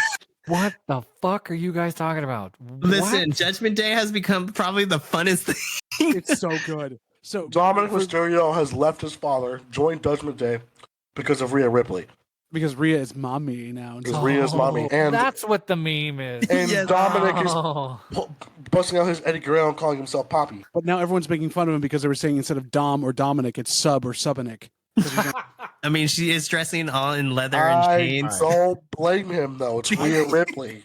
But what is Buddy Matthews thinking about this? Buddy Matthews is having a cackle. Because honestly, Rhea Ripley is basically doing House of Black for him on this side, and hopefully she can jump ship over there. Oh my goodness. But yeah. Let's see what else happened. Pat McAfee defeated Happy Corbin. I'm always surprised about that. Pat's that good too, but also not because he's actually an athlete. It's amazing. Yeah. I'm one of the few people I actually really enjoyed that match he had with Adam Cole in NXT. I actually enjoyed it. Pat McAfee is funny as fuck. Yeah. Listen to some of like his podcast. One of the best interviews. Sorry, I'm going on a tangent. One of the best interviews I've ever seen was on the Pat McAfee podcast with Brock Lesnar. Not the one with Vince McMahon, where Vince McMahon basically admitted that he doesn't know what the hell he's doing.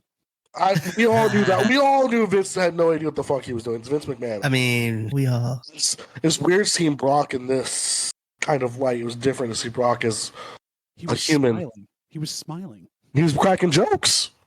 Big, scary, blonde, bulwark man actually has a sense of humor sometimes. It was, yeah. I'm never surprised of how I know Pat McAfee puts in the work. So that match was pretty fun.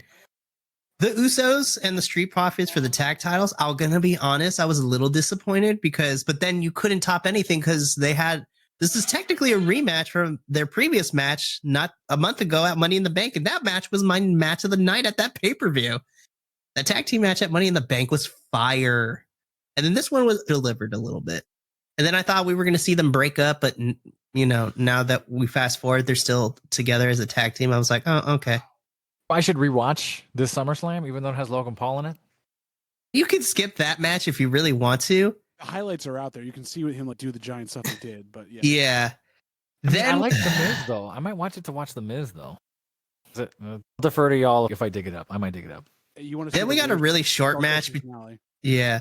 And then we got a short match between Liv and Ronda, which had the weirdest, that was the tap out pin, right? Yeah, that was the tap out pin. I was like, controversy. I was like, what is happening? It was only 4 minutes. And the reason why it was only 4 minutes, we couldn't find out later because Miz and Logan's match went on for too long. Yeah, they went way over.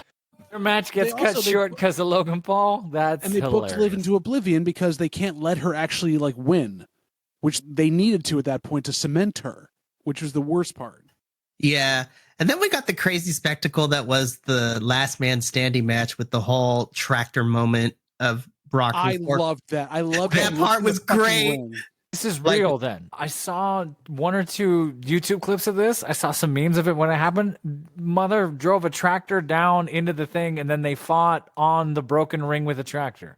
Yes, Brock Lesnar really lifted it up and Roman Reigns took it like a champ. John, you as a combatant will completely be in awe of Roman Reigns taking that fall and rolling out of the ring as it was up that way because he took it perfectly and did not hit the ring post. I gotta watch it. I didn't know it was a SummerSlam. I knew it happened at some point of the last 6 months or so, but as a Cowboy also had the thing where Brock threw the mic and Roman just fucking caught the fucker. That's cool as hell. I've seen that. He just winks at him. I was like, what the fuck? Yeah. And then Paul Heyman got used as a weapon too, which was awesome. I'm still so sad they haven't done a Paul Heyman on a pole match for the two of them yet. They should. That's the only time. I'm surprised that match hasn't happened yet in general. I know, right? It's because the last time we had it on a pole match, we don't talk about it. Bailey versus Alexa with the kendo stick on a pole match was garbage. I feel like Paul Heyman's 100 years old. He's only 57. This man's is crazy. But yeah, that was my best pay-per-view this year. Really quickly. Second place was Forbidden Door for me. And then my third place was actually Impact Slammiversary 2022. Nice. So those are, but SummerSlam is my favorite pay-per-view. So I will give the reins to whoever wants to go next. Mine was your second pick. AEW, New Japan Pro Wrestling, Forbidden Door was my pay-per-view of the year. Nice. Because since I didn't get, if you ever watch Friday Night Fights, I'm a big Kenny Omega fanboy. But the next best thing to Kenny Omega is Will Ospreay, and seeing him and Orange Cassidy in the match was fucking phenomenal. Oh my god. Those two worked incredibly well, and that entire pay-per-view was fucking dope. I wish New Japan had a couple more wins. Just so that they're not just a bunch of chumps over there on the east side, because those guys are fucking insane. New Japan Pro Wrestling is just crazy, but I feel like they're going to get theirs back at Wrestle Kingdom because there's going to be a bunch of AEW guys in the G1 and they're going to get their asses handed to them. That's the hope. That's the hope. And I will say, because a lot of people were doubting of how good this pay-per-view was going to be, because going into it of like people getting sick, and then a lot of people got injured before and no build to it. And then you always run the risk because it was like if nobody knows New Japan Wrestling. So this was an interesting experience because I watched it by myself first and I knew who everyone was. I don't religiously watch New Japan, but I know who the key players and factions are. So you But secularly watch it, not religiously, just secularly? yes, exactly. Only on the holidays? Only on the Holidays. Oh my gosh.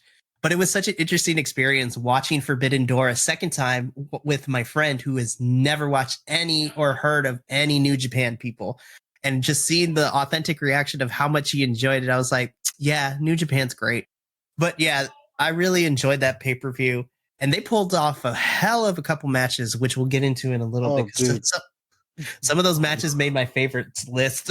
Jay White, Hangman Adam Page, Okada, and Adam Cole. Oh my god. Yeah. Oh my god. And then the main event of Tanahashi versus John Moxley. Woo! So this is me cheating because I only saw 2.5 pay-per-views. That's fine. That was the 1/2 pay-per-view, and I only saw half of it, and that was my pick for best pay-per-view. Nice. Honestly, like we can't disagree. I saw the highlights. I don't know. I can't remember any of the names. Nothing. When I was watching, I was like, "This Horseshoe is Tanahashi." Okay, yeah. cool I as got hell." And my wrestling friend and some other nerds are like, "New Japan's where it's at," and I try to watch it where I can. And preparing for this, I was like, "Yeah, you know," so I was finding clips from Forbidden Door, and I was like, "This is awesome! What is this? I'm gonna pick this one." So, note to self: by next year, I should have watched more pay-per-views. I forget who did Murder Grandpa fight on that show. I forget. Hold up, I'm gonna pull it up right now. That name. Minoru Suzuki, Murder Grandpa. Murder Grandpa, because he's old. Like John, I kid you not. Like when we say he's old, like he's actually he 70s. Yeah, he qualifies for RP. Like no lie. He was literally, I think he was a young lion either in the 80s or like the late 80s into the 90s. I saw It this. was Suzuki and Les Sex Gods.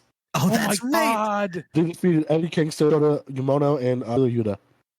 Ooh, I Dude's forgot only about 50, that. He's only 54. But even still, bro. That's for Japanese wrestling. That is old as fuck. The Japanese wrestler should be crippled by then. Yeah. I think No, he's in watching Forbidden him Door. chop the hell out of Yuta. Watching him chop the hell out of Yuta was That whole pay-per-view, it was hella long with the pre-show too, but it was so much fun. That was worth it. It was so worth I it. did the professor thing and just watched the highlights. I haven't watched a single pay-per-view all year. I just watched the highlights. oh, you're talking, you know your shit. Come on. This man's is an encyclopedia. Yeah, I'll rewatch. I gotta find. I don't Me even know too, where I man. could watch the rest of Forbidden I Door. will give even you- though I picked that. We'll talk. I will give. Listen, I kid you not. Like we'll talk off camera, but I'll slide you some information. I was just like, here. Like I said earlier, I might have to start putting people through tables for a check. Do all the research. Well, Oh I my know who goodness. you're talking about when you go into these indie scenes. Oh yeah, and I watched that Suzuki and Les Sex Gods. Like, yeah, I remember that. Yeah. Lace sex gods. So, Yeah, oh I'm my gonna goodness. mention, how's Jake the Snake doing? And they'll just roll their eyes and kick me out. Yeah, I'm not. Oh my goodness. Mikey's gonna slide all that information into your Forbidden Door. You'll be all set. It'll be good. Oh, Mikey, this is your way in. You figured it out. Oh my gosh. All right, JPL. So let's hear from you. Segue. The I didn't segue. pick Forbidden Door. I did not pick Forbidden Door as that was my second. My best pay-per-view of the year was Revolution 2022. Ooh, that's a The ladder good match one. with the really good prelims and the early matches, and then Kingston Jericho was the opening match. Like but Hook beat QT Marshall in 5 seconds in the pre-show. Death Triangle and Eric Redbeard getting the crap kicked out of them in Black Mist by House of Black when they were still badass. Oh, This is all in the pre-show. I see. And then the ladder match, like it was literally Wardlow's coming out party. Like it was huge. That was ginormous. And Danhausen appearing and like doing the cursing. Oh my God. Like it was just watching all of it through. It was the culmination of the beginning of the year. It got it all set up for me. It did what the Rumble couldn't, which was put on this pay-per-view that made sense all the way through, wasn't too long, and really pushed the newer stars, even though they had CM Punk and MJF in a dog collar match. That was back when we liked CM Punk. And we wanted MJF to win the dog collar match. That's the one. As I was Even doing the research, I saw a dog collar match, and I watched said match and was just fascinated by that shit. And then there was also, that's Britt Baker versus Thunder Rosa at that point. And then there was also, so I know, Mikey, I think I talked to you about this when we did. This was like second or third of Jade Cargill doing her defenses, and she's getting better all the time. But this was the one where she did her pump kick and nearly drove Tay Conti's face into the mat because it was so poorly timed. That was. And I was sitting there going, she needs to work on her in-ring work. That was so scary. I was like, oh no. And then we had Danielson Moxley that started Blackpool Combat. We had Adam Page versus Adam Cole, where you got the "Let's Go Adam" chants, which was the best thing ever during it, and it was a badass match. Like, it was just, that was it for me. That was AEW in a nutshell, of coming off the hot year of 2021. This was their big like WrestleMania night, and it tore the house down. Oh yeah, and honestly, for me, Revolution was probably the best. Like, of the 4 pay-per-views, not counting Forbidden Door, like their 4 main pay-per-views, honestly, that's probably the best of their pay-per-views from this year for AEW for me, honestly.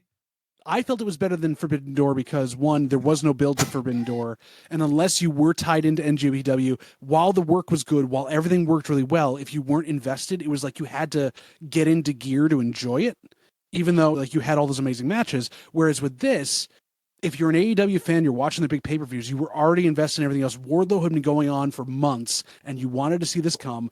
There was so much big stuff in it that you didn't have to work as hard. Even if you hadn't watched AEW, this was a good on-ramp into AEW to get set up going into Forbidden Door. And seeing William Regal with 2 people for Blackpool Combat, like, that was insane. That's true. So that's my sell on that one. That's my favorite of the year. Good case. I gotta go watch that shit. Yeah, Revolution was a good time. I'm very interested to see what we get at this Revolution, because that's the first the first AEW pay-per-view is March 5th, I believe is the date. Yeah, so we still got a couple of weeks to figure that out. Oh boy, this is where we're gonna get first one after Elimination Chamber too. So that'll be interesting. You can see what happens with Sami Zayn. So honestly, between now, January, February, March, depend like across all 3 of the main brands, as I call them, between Impact, WWE, and AEW, it's gonna be very busy because you got Rumble in January, but you also have January is also Hard to Kill for Impact, which is one of their big 4 pay-per-views. Elimination Chamber in February. March, you have Revolution, and then Sacrifice for Impact, and then April, NXT Stand and Deliver, and of course, WrestleMania. It's gonna be good. Oh, I'm so excited. I'm hoping there's gonna be some awesome, fun matches, which actually leads us to our next portion of this podcast. This is where it's going to get interesting, because we're going to talk about our favorite matches of the year. So just to give a little context for the listening audience, my other co-hosts have gotten a glimpse of my extensive list of all my favorite matches from this year. And there's way too many. And it was hard to just pick my favorite 3. Yeah, I was watching stuff all afternoon, and I'm still like, I'm going with this one. go with your gut. Yeah, Yes, go and. with yes and. Yes, All and right. the gut. Because I asked my co-host to pick their top 3, but I will just, again, I will be the fearless leader. I will start, I guess I'll just go in order from 3rd to my favorite, and then just extensively talk why number 1 is my favorite. So number 3 for me was Jordynne Grace versus Masha Slamovich for the Knockouts title at Bound for Glory 2022. Jordynne Grace is amazing. Masha Slamovich is awesome. And that match was actually very interesting with the build, because somebody was going to lose something. Either Jordynne was going to lose her title, or Masha was going to lose her undefeated streak going into this match, because she went into that championship match 20-0. Wow. And honestly, they just kicked the crap out of each other. Like, Masha's a heavy hitter, lots of slams. Jordynne is also known for her power and things like that. It was just 2 women knocking the piss out of each other. It was so good. They pee in the ring? Good for them. The P is for pain. Oh my goodness. There's pain all over the ring. I definitely recommend, if y'all get a chance, find the highlights, watch the match, because that match was really good. Oh, Number 2 might piss off a lot of wrestling fans, but my number 2 is Will Ospreay versus Orange Cassidy for the IWGP United States Championship match at Forbidden Door. Just because from a storytelling perspective and just performance alone, those 2 killed it. And honestly, this was my real first introduction to seeing Will Ospreay on the US TV screen for me. And I have become a Will Ospreay fan ever since. Yeah. But my number one match of the year, and I already knew this was probably going to be my number one match when I initially saw it on first viewing, and it stayed the same despite the year going on. My number one match of this year is FTR versus the Briscoes for the Ring of Honor Tag Team Championships at Supercard of Honor. So the first time they faced off against each other in their trilogy this year. My God, if you listen, last year my favorite match was the Lucha Brothers versus the Young Bucks in the Steel Cage match at All Out. And once again, another tag team match has solidified my favorite match of the year. When I tell you, I've always heard of the Briscoes, but I never really watched their work in Ring of Honor until they started popping up on Impact for a little bit this year, which they were also Impact Tag Team Champions for a little bit, which was an interesting little run. But FTR versus the Briscoes, these two teams just knocked it out of the park, flipping people all over the stuff. Like, they legit had wanted to kill each other, like slapping each other, throwing each other into barricades, tables, bleeding all over the place. It was glorious. And then FTR winning the Ring of Honor Tag Team Championships. I was like, whoa, this is going to be interesting. And then the start, is that the start of the belt collecting, or was it like right after that? That's the start of the belt collecting, because this pay-per-view, Supercard of Honor, was in April. And then they collected the AAA. They had the AAA tag team belts at that point. They got the Ring of Honor, and then at Forbidden Door, they picked up the IWGP heavyweight tag team titles. And then, yeah, that match was phenomenal. It's my match of the year. The whole trilogy was my personal favorite of this whole year. The second one was okay. It was still good. The dog collar match that happened like last week at Final Battle was insane. Yeah. But their first match was great. I did not think would work in a tag team setting as a dog collar match. The double dog collar match was crazy, but yeah. But the first match of the trilogy is my all-time favorite, and it is my favorite match of 2022. Damn. I don't know, man. I love tag team wrestling. You just want to see some good old boys beat up some good old boys. Oh, the beating up of the boys. In dog collars. You know, out of context, that sounds like some weird BDSM shit.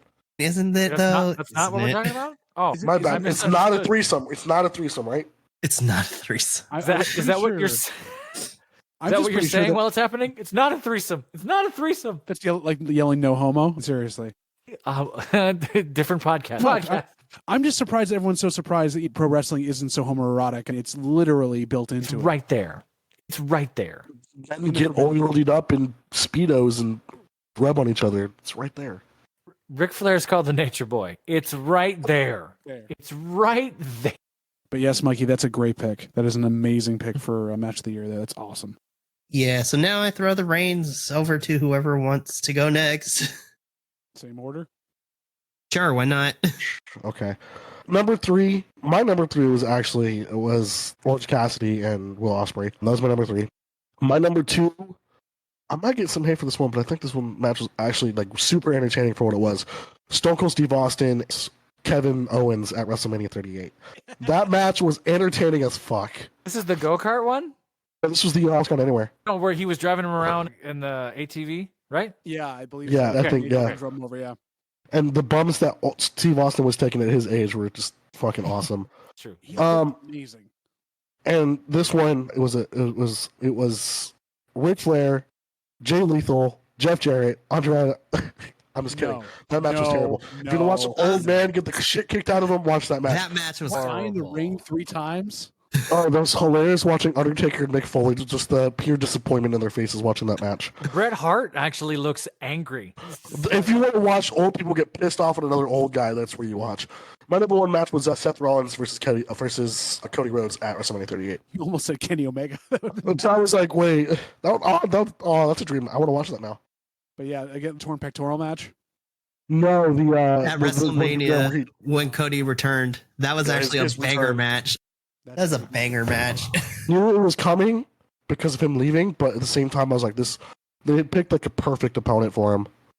Can I ask honestly why it's better than the Hell in a Cell match in terms of like why you like it better? Because I like returns. Okay. Seeing people come back to form, like my greatest. I mean, I was a huge John Cena fan as a kid. As a John Cena, what am I saying? Huge John Cena fan as a kid, but like the whole thing Edge he did, but watching Edge return in 2019 brought me to tears seeing him come back. So I just love good returns, and I love Cody Rhodes coming back. Hell in a Cell match was also fucking incredible. I don't know, because if I think about it personally, like I'm looking at like, yes, the return was humongous for Cody and it was great to see. I feel like the match worked better somehow, even with the torn pectoral. It was smoother, cleaner, and more intense in the Hell in a Cell than it was. Like you could tell that Cody had been off for a bit, and there was a little bit of rust there, and Seth carried him a bit. So look at the thing overall with the build-up. I feel like it would be, but that's my personal opinion. I see why you would love it, and that's why I wanted to get clarity. Yeah, I just wanted the spectacle of just seeing him come back and just like after watching wrestling and everything like that. Sometimes it's just the entertainment. Yeah, that's hence why I like the Stone Cold Steve Austin Kevin Owens match because it's just purely entertainment.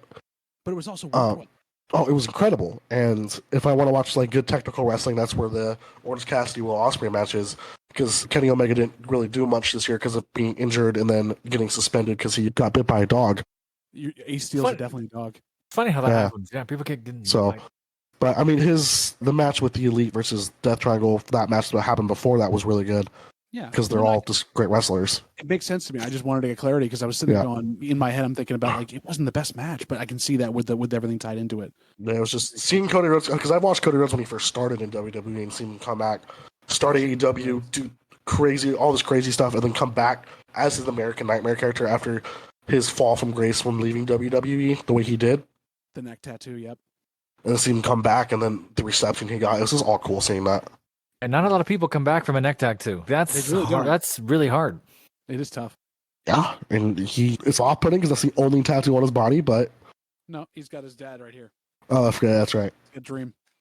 That's the only reason you knew who what was it, Fuego del Sol 2 was when he was dressing up in the lucha mask. Fuego del Sol... It's really funny. Oh my gosh. I loved that so much. I shouldn't have, but I loved it. Yeah, I just want to throw some shade at that Ric Flair match, too, because that match was fucking hilarious. That was awful. Something be so bad it's good in wrestling. It also makes it hilarious. It's a Jim Cornette production. Exactly. Meanwhile, Ricky Steamboat's going to outshine him in his match, and it's just again furthering that whole rivalry that he's better than Ric Flair is. That whole entire event was so weird because there was actually some stellar matches, but they were all really short. Because they had to give time for Ric Flair to die on the canvas. For him to walk his old ass, because you know how long his entrance takes. Like, the Undertaker may be the only person with a longer entrance than Ric Flair. What if we find out years from now, like he was supposed to die in the ring and they botched it? Like they didn't bleed him enough. He wasn't there. He was supposed to die in Carolina in the ring and they just forgot to kill him. Ric Flair would die in one of two places, in the ring or inside a woman. That's just... Oh my gosh. Both at the same time. So, Professor, are you saying that basically someone thought that Jay Lethal's name meant that he's also a hitman and was going to take out Ric Flair in the ring because his last name's Lethal? Not real? It's not real? Oh my gosh. What do you mean? I cannot. All right, before we keep... So, who wants to go next? I can speak real quick. I didn't have time to pick a third, but all of mine are being mentioned, so I will mention them. My number 2 was the double dog collar match, because that was insane as I started watching that and hearing and digging up a little dirt on it. What? How did they create this? What is this? Really wild shit in there. And as a horror movie person, I respected it, but as a choreographer and someone trying to be safe, I was like, oh, I feel gross inside. Ew. But it just looked so good. The ref wasn't even safe. The ref is bleeding. Like, you get blood. Like, everybody dying. Yeah. My number 1 is the Cody Rhodes Hell in a Cell. Nice. Cody Rhodes and Seth Rollins, because it's just the stories leading into that. Everything that I was picking apart as I watched it. If you've ever had a torn pec or know anyone who's had a torn pec, that kind of a muscle injury thing, if it happened that close to the match, like they're saying, that's ridiculous. Like his life is on the line. That's a blood clot waiting to happen. Like he's saying that he can't do any more damage. He can make the bruise worse. Oh yeah. Yeah. Big time. And so I watched it twice, and the second time I just watched the arm. And he got beat up. Can't use his arm. Seth beat the fuck out of that pack too. Seth carrying Cody to a degree, still selling that whole match. There's 2 moments, if you watch them, I don't have timestamps or anything like that, where Cody kind of forgets he can't use his right arm and throws a punch at Seth, You just see him go, boom, that was stupid. And the air comes out of his body. He still sells it. And every time he hit that crossroads, he was in ridiculous pain. Every time he did the reversal net, you knew he was in pain. Every little jab and jar. Seth trying not to totally crush him with that window stick, like rock him, really trying, but not hurting. Just the whole time, I was like, oh my God, the heart and sort of the storytelling of that moment and the other thing in there. Getting off the coat. Hey, what? After the entrance when he's trying to take his coat off and he can't get it off his arm. Can't even take off his coat. Like he's holding up the belt and he can't whip him because it would hurt too much to whip around and do the things, or just throws it on the ground. Goes to pick up the sledgehammer and goes, nope, too heavy. Puts that, like these moments of, you're just seeing someone go through it. So between that and what I saw in Forbidden Door and all the names I don't know from Forbidden Door, could have picked any one of those two and just been like, yeah, that's cool as hell. But that one really, friggin' bull rope. Like, going into an old school bull rope match like that is just, I adored that. That got me back into, okay, I need to start watching more of this stuff. Nice. All right, so I'll go into my thing here. I have an honorable mention because it didn't happen in 2022. It was right on the cusp of it, and it's one of my, you want to talk about bloody matches that surprised the hell out of you. My honorable mention was the December 29th. I think it was a Rampage or it was a Dynamite. It was the Bunny and Penelope Ford versus Ty Mello and Anna Jay. Yes, that match was great. That one led the year in. That ended the year of 2021, and it has to be an honorable mention because it's not 2022. But that you want to see people go balls to the wall that you didn't think were the toughest or anything else on this, and just crush it to the point where Penelope Ford's neck gets crunched in that table twice with a pile driver. It's like, how the hell did they pull this off? And that wasn't the main event. That was so good. That's my honorable mention. And go back and watch it if you haven't seen it. It is ridiculous. I might be crazy. We were recording stuff at this time. Is this? We've talked about this. I think we probably have. This we might have 29th last year. It might have been doing like our first or second episode of Friday Night Fights. Yeah. We had been talking to Chunk about this, and I was like, that sounds ridiculous. What are you talking about? It's so good, and it's so well worked. And putting the Queen Slayer on with the barbed wire around her arm, and honorable mention. I had to bring it up because I couldn't talk about it last year. It's one of my favorite matches of all time. Like, I love that match. My number three this year was Jon Moxley versus Wheeler Yuta on Rampage. When that made Wheeler Yuta this year, like the blood, everything else, getting the BCC put together, watching Yuta work that match and like really work that underdog fire against Moxley, who's beating the living crap out of him. Hands down, amazing stuff, and made his year this year. They got him where he is. So big there. Number two was Cassidy Ospreay. Again, not only the work rate, not only the NGPW, watching comedy wrestling at its best with Orange Cassidy, who I've been a proponent of since day one. Like, I love good technical wrestling, and he's an amazing technical wrestler. I love good storytelling, but this year for me was like the year of comedy wrestling. I loved everything in there. Danhausen showing up, my heart, so good. This is me who loves Abaddon and like House of Black. I love Orange Cassidy and Danhausen. Give me them all the time. So that's my number two. My number one this year was from WrestleMania, Sami Zayn versus Johnny Knoxville. Yes. Yeah. You want to see a spot fest, and you want to see somebody who understands the business, how it works, gets the good stuff in, but still makes a full-on production. That is a WrestleMania match. That is what you're looking for at WrestleMania, and that was Sami Zayn starting his year off right to where he is now as the MVP this year. Go back and watch it. They got the damn handover from Jackass. I don't know how they pulled that out. Anyway. I watched it, and maybe that should be my number three, because I watched that and I couldn't stop laughing. Like, I thought that was incredible. Wee-Man made that match fucking awesome. he fucking body slapped somebody. Oh my god. That made me think of the old Hornswoggle days. Honestly, what was it? He AA'd Tyson Kidd in the Rumble. Yeah. And you know what's even funnier about that is 2 days before, Brock Lesnar put Wee-Man through a table at a restaurant. I remember that. It was so great. That's right. Honestly, because I had watched this back to back with my friend, and because we both talked about it afterwards, it's like technical wrestling. We had our favorites, but that was our match of the night, honestly, for WrestleMania night 2. And honestly, overall for us, watching both back to back, we agreed that night 2 overall was probably the better of the nights for us personally. But that match was ridiculous. There was so many spots. It was a production, but honestly, it turned my... Yeah. Sammy was game. Johnny was awesome. And Sammy protected the hell out of him to kept him going on there because there were a couple of really scary spots. Nothing. That's my number one for the year. I wonder if that's the only times that I don't want to say Johnny Knoxville ever looks afraid, and I don't think that he's scared in the ring. I think that might be some of the moments where Johnny is fully aware of his mortality, as opposed to like almost dying because of a bull or actual shit that put him in the hospital for 6 months or eating butterbean and dying, basically. Yeah. Like in the ring, I think Johnny has that sense of, I could die right now. You just know. You're right. And well, with their experience the last time they were as the Jackass guys with Chris Pontius and Sivo getting the crap kicked out of him by Umaga and then having all that problem with it, like going back and actually working with WWE was huge. Yeah. Oh, Steve-O fucked it up because he was high as a kite and wasn't paying attention. Exactly. It was like, lay down, don't do anything. And Umaga was like, every time you move, I'm going to hit you. Yeah. Pontius figured it out. Steve-O's just, I'm going to sell it. You're going to get hurt. Jeez. Umaga is terrifying. Honestly.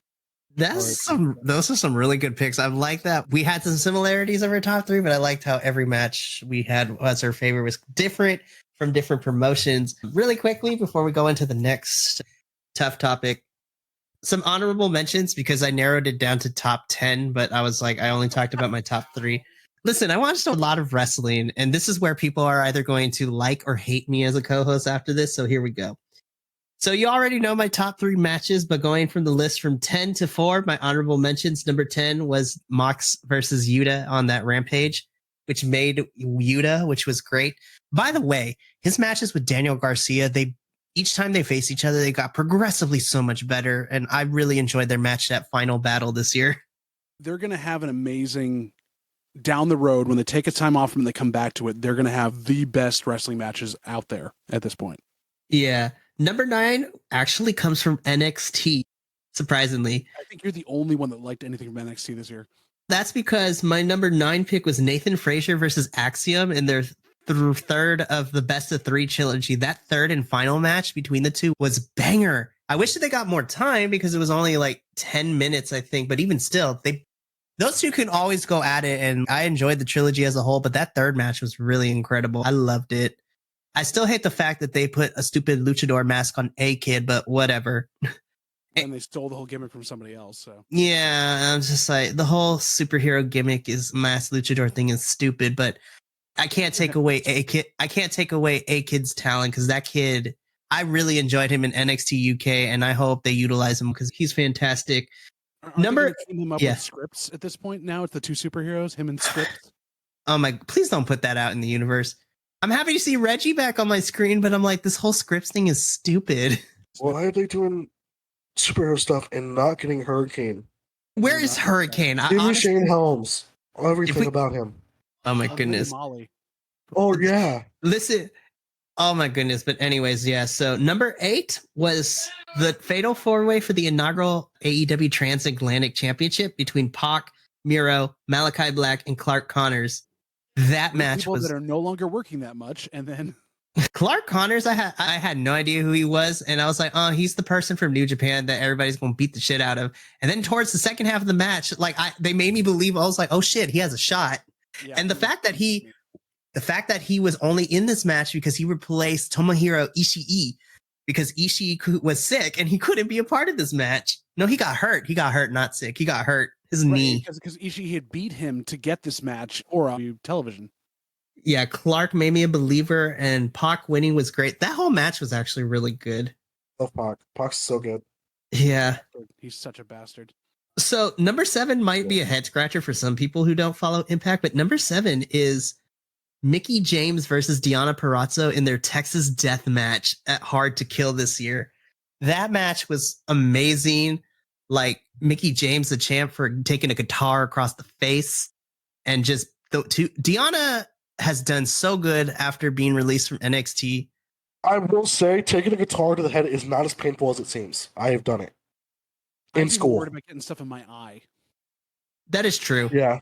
But that whole match was good, and then just the thumbtacks, the chairs, them just chilling each other.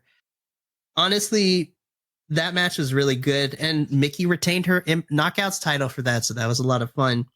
Which, by the way, I'm very interested for 2023 because Hard to Kill is gonna. I'm interested to see how Impact books that women's main event, but we'll talk about it in a little bit. Number 6 is the Fatal 5-Way ladder match at Stand and Deliver for the North American title. Carmelo, Cameron, Grayson Waller almost dying was amazing. When he jumped up that ladder, I legit, like the way his arm bent, I was like, oh, that man is dead. Yeah. And he saved himself, luckily, but yeah. I was a little upset because I was like, Solo didn't really do much in that match, but it was fine, whatever. But that match was great. And Cameron Grimes winning the title was awesome. It was about time. At that point, and now he's off my TV. Number 5 is Swerve in Our Glory versus the Acclaim for the tag titles at All Out. Like when they did the rematch at Grand Slam, it wasn't as great. That first match, I was like, okay, whatever. But they made me believe in the Acclaimed at All Out. So many close finishes and pinfalls. A lot of scissoring. Like, a lot of scissor me daddy ass. It's like the fact that What's up, John? What's up, John? I walked into that. Carry on. Yeah, that match was fantastic, and it made me believe that the Acclaim could win. And honestly, they should have won at All Out, if I'm being completely honest. Because at that point, the crowd, they were so over with, the crowd was behind them naturally. And honestly, they should have won at All Out. I'm glad they got the titles at Grand Slam, but they should have won at All Out. That's just me. And then, of course, number 4, I talked about it earlier, so I don't need to go into too much detail. This one was tough, but Bianca versus Becky at SummerSlam for the Raw Women's title was great. But those are my honorable mentions. It was... I only got one, and it's Survivor Series War Games of the Bloodline versus the Brawling Brutes. Dude, that's the storytelling in that match. That's what made it so damn good. And watching Solo just kick the fuck out of 4 people at the same time was awesome. Yeah. It was amazing. We supposed to pick a tag match? Because I totally forgot. No, we were just talking about honorable mentions. Okay, I came back and I was like, oh, I did not study for that test. I don't have it. The only other one I could think of, if I have to pick an NXT match for something like that, which I don't usually do, I really enjoyed Breaker, Dragunov, JD. Even though I hate JD McDonough as a person, he's a horrible human being, but that match was a really good triple threat match. It was really good. I was surprised at how much I enjoyed that.